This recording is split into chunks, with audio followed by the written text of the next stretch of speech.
Yozib olishni boshladik. Hop, assalomu alaykum hammaga. Bugun navbatdagi suhbatimiz Samarqand shahrida bo'lib o'tgan 3-chi bahorgi Samarqand yosh psixiatr va narkologlar maktabida bo'lgan suhbatdan xulosalar ulash uchun boshladik. Hozir tovush yaxshi eshitilayotgan bo'lsa, tovush yaxshi ekan. Yozib olishdan boshladik. Birinchi. Xo'p, o'tgan suhbatimiz yo'lda bo'lganligi uchun biroz ozgina rejalarsiz va internet aloqalarida sal muammolar yuzaga keldi.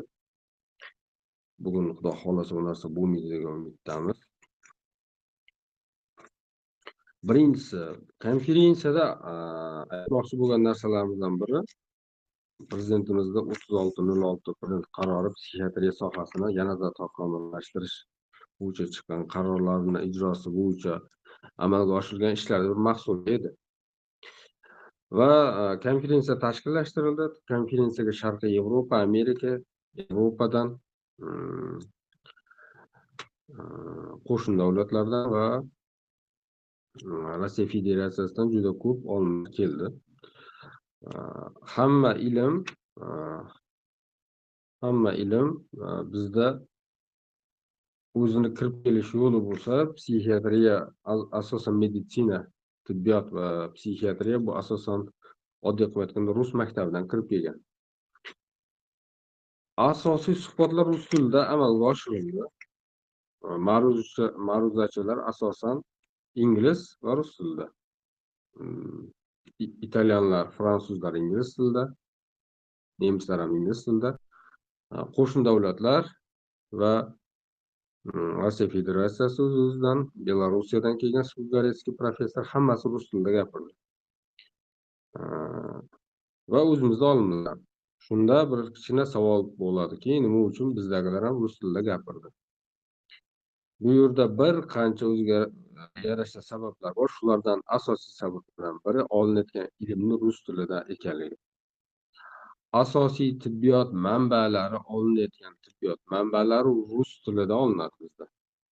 Rus tilini bilmasdan turib, faqat o'zbek tilini bilib, o'zbek tili orqali ma'lumot olish juda qiyin. Juda ko'p manbalar rus tilida yozilgan. O'shaning uchun o'zaro suhbat ham rus tilida. Sababi siz aytmoqchi bo'lgan fikringizni o'zbek tilida ifoda qilishingiz, o'zbek tilida fikrlashingizni belgilaydi. Agar siz olinayotgan ma'lumotni rus tilida olsangiz, ma'lumki u narsani yozayotgan odam ruscha fikrlagan. Va so'zlar bor, nivelировка, brutalность degan so'zlar bor. Ya'ni o'zbek tiliga muqobilini topish juda ham qiyin. Ayniqsa bu hamki psixiatriya sohasida. Shunda o'zaro suhbatda ham, o'zaro ma'lumot almashishda ham, hattoki imkon qadar o'zbekcha gapirishga harakat qilgan taqdirimda ham ba'zan men ruscha terminlarni ishlatishga to'g'ri keladi. Sababi manba ruscha. Qachonki manba o'zbek tilida bo'lsa, o'shandagina biz bemalol o'zbekcha katta konferensiyalarda olib borsak bo'ladi. Xo'p, shuning uchun endi boshqa tilni bilish, boshqa tilda fikrlaydigan insonni tushunish degani. Boshqa tilni bilish insonga yana bir olamni o'zini fikrlash orqali qabul qilish degani. Tarjimonsiz. Xo'p, shuning uchun tavsiya beramizki, chet tilini o'rganishdi. Va shifokor bo'lib chet tilini bilmagan shifokor menimcha qiyin. Endi oxirgi paytda bevosita duch kelyapmiz. Rus tilini yaxshi bilmayman degan. Rostini aytsam, o'zimning shaxsiy fikrim, hayron qolaman. Katta ma'lumotlarni qanday olgan? Demak, yo Google Translator orqali tarjima qilib olgan yoki ChatGPT yoki shunga o'xshagan ma'lumotlar orqali olgan. Chunki biz o'qigan davrimizda ham asosiy kitoblarni asosiy qismi rus tilida bo'lgan va rus tilidan chiqarilgandan kuchli kitoblar hammasi ingliz tilida bo'lgan. Xo'p, suhbat uyushtirishimizdan maqsad, yana aytmoqchi bo'lgan narsalardan ikkinchisi, suhbat faqat ma'lumot berish uchun. Ma'lumot berish qaysi ma'nodaki, siz psixiatriya sohasiga ishingiz tushdi, psixiatriya sohasi bo'yicha psixiatr shifokor bilan munosabat qilyapsiz, siz o'zingizdan psixiatriya olamiga kiryapsiz. Psixiatriya olamiga kirib borganingizda bu soha qanday soha, bu sohani bemorlari qanday bo'ladi, bu sohada dori-darmonlari qanday. Oldindan psixiatriya shifoxonalari asosiy boshqa soha tibbiyotidan ajratilgan. Travmatologiya, xirurgiya, terapiya, revmatologiya, oftalmologiya yonma-yon joylashgan bo'lsa, e'tibor bersangiz, psixiatriya shifoxonalari ularning tarkibida emas.